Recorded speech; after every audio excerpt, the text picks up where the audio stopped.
Bonjour, chers amis internautes. Bonjour, mes frères et sœurs. Que l'amour de Dieu, sa paix, sa joie nous remplissent en ce jour et que l'Esprit de Dieu nous éclaire et nous aide à comprendre la parole de Dieu. Dans un monde en effervescence, malgré le temps actuel si instable et difficile, eh bien, j'ai une bonne nouvelle pour vous. Je vais vous dire qu'il y a un chemin qui conduit au bonheur véritable.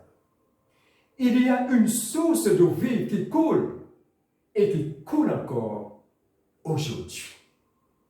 C'est vrai que les épreuves, les souffrances, sont les partages. Et parfois, on se pose beaucoup de questions. Par exemple, le bonheur existe-t-il? Et surtout, où le trouver? Alors permettez-moi de partager avec vous cette prédication qui s'intitule « La source du bonheur véritable ». Mais nous allons essayer de définir qu'est-ce que le bonheur. Donc, d'après le dictionnaire, il est dit que le bonheur, c'est un état durable de plénitude et de satisfaction agréable et équilibrée de l'esprit et du corps. Donc, comme je vous disais à l'instant, c'est la définition du dictionnaire. Où il est dit aussi que la souffrance, l'inquiétude, le trouble sont absents. Donc, un état de félicité, un état d'équilibre. Selon cette définition, on pourrait dire que quand Dieu créa Adam et Ève, il jouissait d'un bonheur ineffable dans le jardin d'Éden. Tout était harmonie, non seulement autour d'eux, non seulement avec cette création du Seigneur, mais aussi en eux. Il y avait cette paix, il y avait cet équilibre, et on pouvait dire qu'ils étaient heureux. Et le livre de la Genèse nous dit, pour conforter cette idée, le livre de la Genèse nous dit au chapitre 1er, au verset 31, quand Dieu a considéré tout ce qu'il avait créé, tout ce qu'il avait fait, lui-même tire un verdict sur sa création, et il nous a dit que Dieu vit tout ce qu'il avait fait, et voici, cela était très bon. Même pas bon, mais très bon. Donc Dieu a tiré un verdict et tout était très bon. Donc, on pourrait dire que, effectivement, le premier couple humain jouissait vraiment d'un bonheur ineffable dans ce jardin d'Éden. Mais comme nous le savons, le péché et ses conséquences firent leur apparition. Adam et Ève, et aussi toute la création, eh bien, tout entière en furent affectés par le péché et ses conséquences. Et comme nous le savons, à cause du péché, ils furent chassés du jardin d'Éden et perdirent cette relation privilégiée qu'ils avaient avec leur Créateur, qu'ils avaient avec Dieu. Le bonheur dont ils jouissaient dans ce jardin d'Éden, la paix, la joie qu'ils avaient, qui les comblait, eh bien, firent place à la misère, aux souffrances et au malheur. Et peu à peu, les hommes, eh bien, et les femmes ont rempli la terre. Mais je dois vous dire, l'homme n'a jamais renoncé au bonheur. Cette valeur qui était en le premier couple humain, dont les premiers parents Adam et Ève jouissaient de cette valeur, eh bien, elle est ancrée même dans l'ADN de l'homme. C'est une valeur universelle que recherchent tous les hommes, consciemment ou non. Chers amis internautes, mes frères et sœurs, le bonheur véritable existe. Alors, permettez-moi, à la lumière de la parole de Dieu, partons et découvrons sa source. Car il y a la source du bonheur. Mais avant d'en arriver là, avant d'en arriver à la source, nous verrons aussi les contrefaçons du bonheur véritable.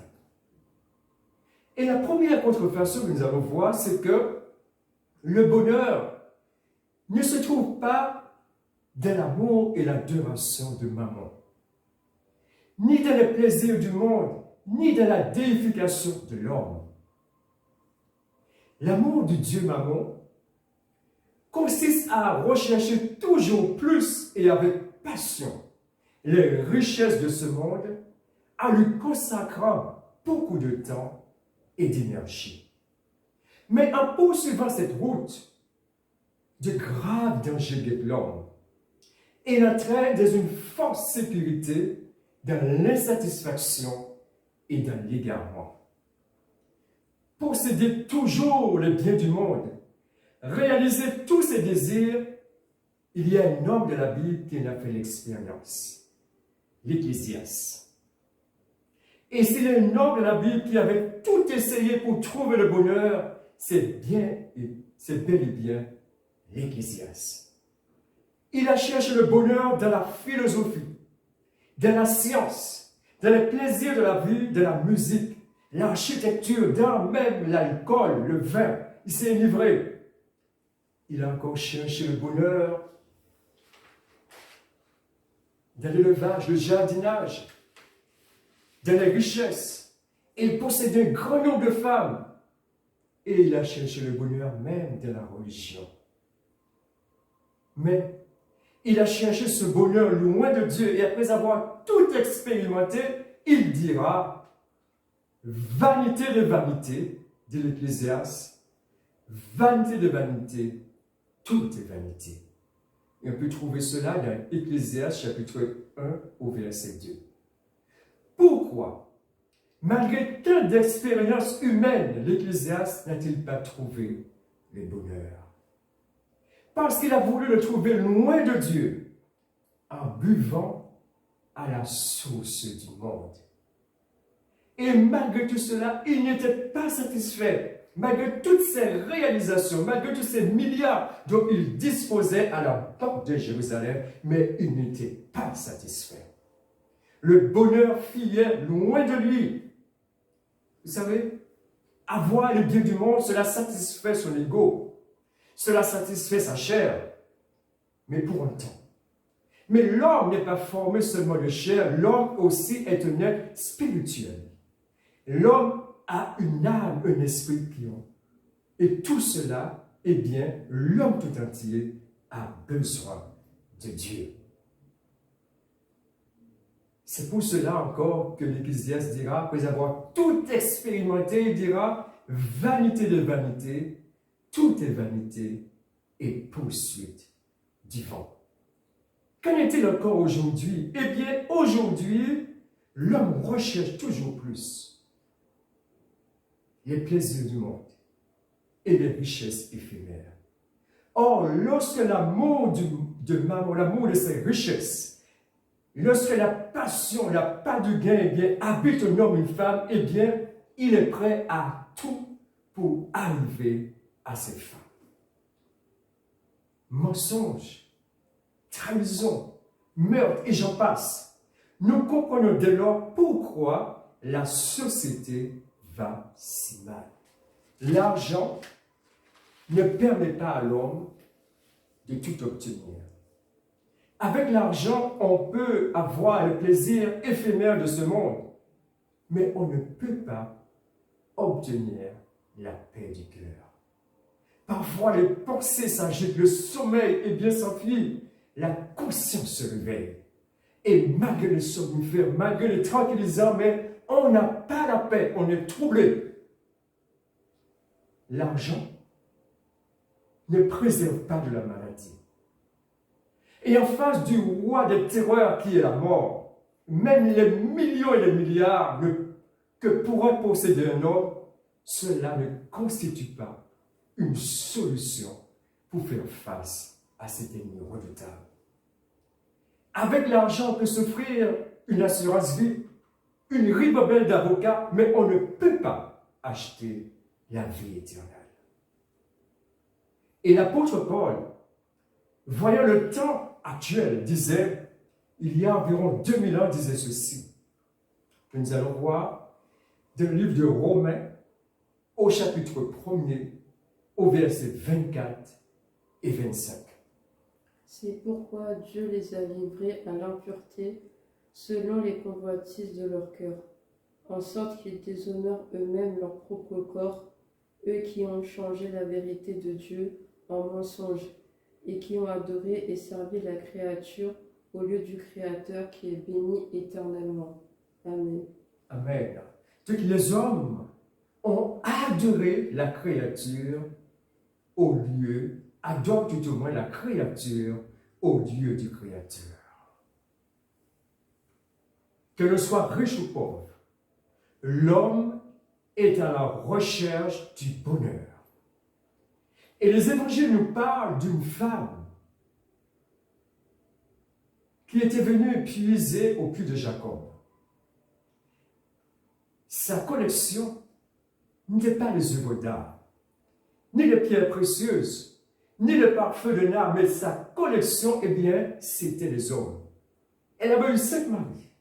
Et un jour, auprès du puits, elle a rencontré Jésus. Et malgré toute cette collection, eh bien, il manquait un sens à sa vie. Elle n'avait pas trouvé le bonheur. Et Jésus va lui apporter ce que désirait son âme en lui disant, dans le livre de Jean, au chapitre 4, au verset 13 et 14. Jésus lui répondit, « Quiconque boit de cette eau aura encore soif, mais celui qui boira de l'eau que je lui donnerai n'aura jamais soif.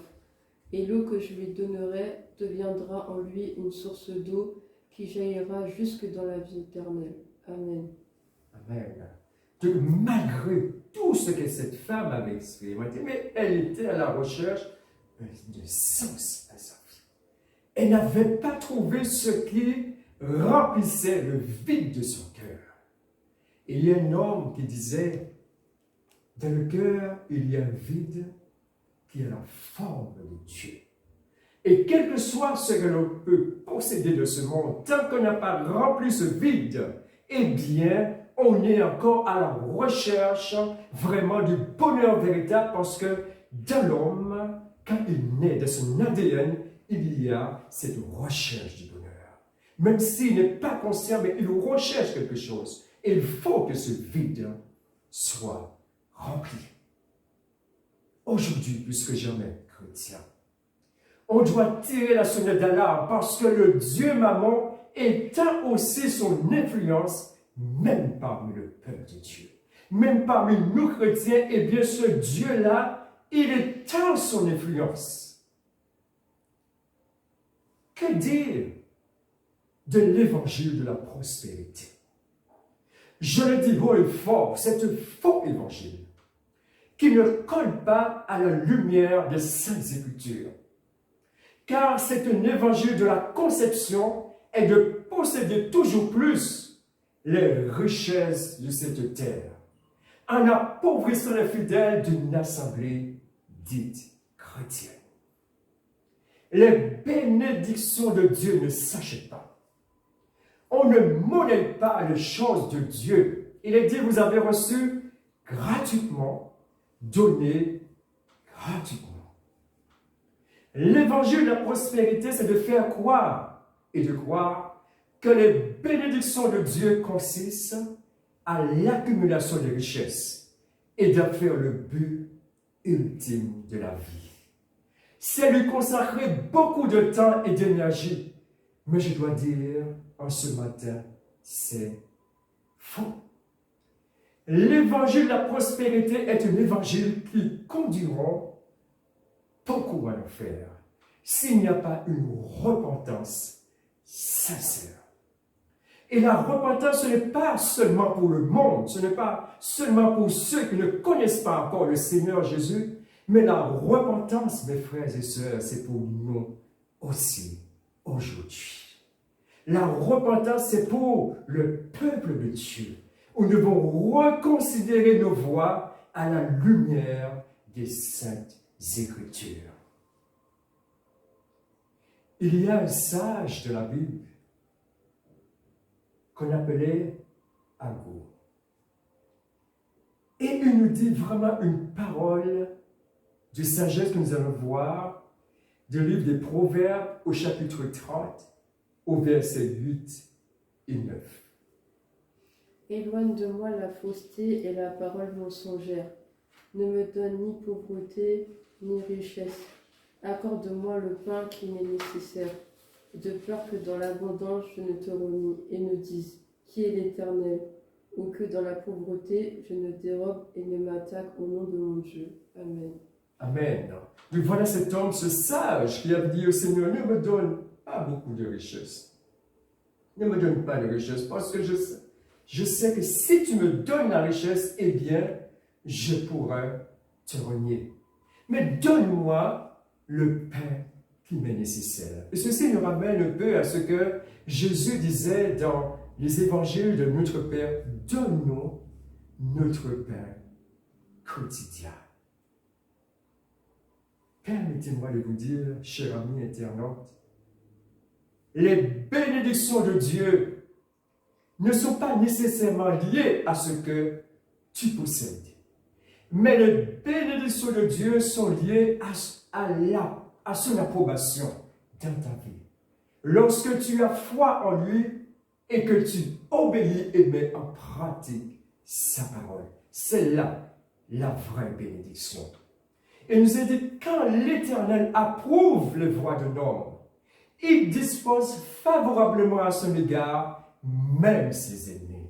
Donc cherchons avant tout l'approbation de notre Seigneur. Cherchons à lui être agréable. Chrétien, ne te confie pas dans ce que tu possèdes. Ne dis pas non plus que tu as peu, mais confie-toi en Dieu, qui a la puissance de changer le peu que tu as pour non seulement tes besoins, mais aussi les besoins des autres. Et nous connaissons les évangiles, cette histoire d'une foule de plus de 5000 hommes qui étaient venus pour écouter Jésus. Et ils avaient écouté pendant des heures le Seigneur. Mais vous savez, à un moment donné, le ventre commence à... Le ventre, tout au moins, cela commence à crier famine. Et toute cette foule de 5000 hommes était affamée.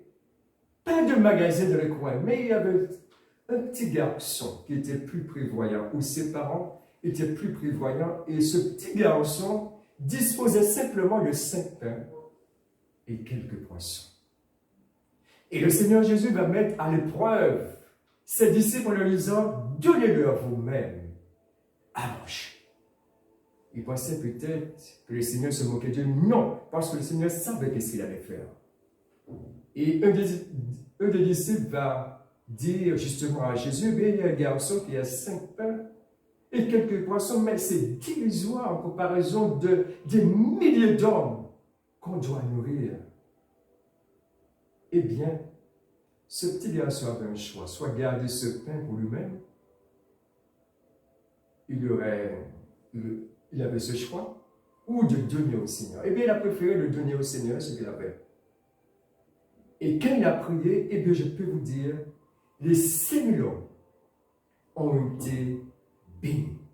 Non seulement ils ont mangé, mais ils ont mangé à satiété et ils ont ramassé encore les restes qui ont rempli les paniers.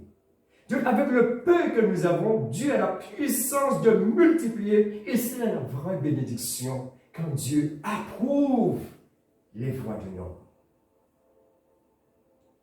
Chrétiens, bénissons Dieu avec ce qu'il nous accorde. Ne soyons pas des chrétiens pitiés. Comme vous le savez, ce personnage principal, eh bien, c'est un canard d'une série télévisée américaine. Ce canard, bien que le plus riche du monde, mais il est réputé pour son avarice. Chrétiens, donnons généreusement et investissons pour l'avancement du royaume de Dieu. Et nous aurons un trésor dans le ciel. Que nous regardons, nous avons toujours quelque chose à donner. Pas seulement les finances, mais parfois notre temps. Et parfois même un sourire. Combien de gens fâchés que nous voyons de la rue. Mais parfois un sourire, ça peut changer beaucoup de choses. Bien sûr, pas tout le monde. Mais Dieu nous donnera la sagesse pour trouver, pour donner au prochain ce que le Seigneur lui-même nous donne gratuitement. Chrétiens, ne nous laissons pas influencer par le pouvoir de ce Dieu impitoyable qu'est Mammon.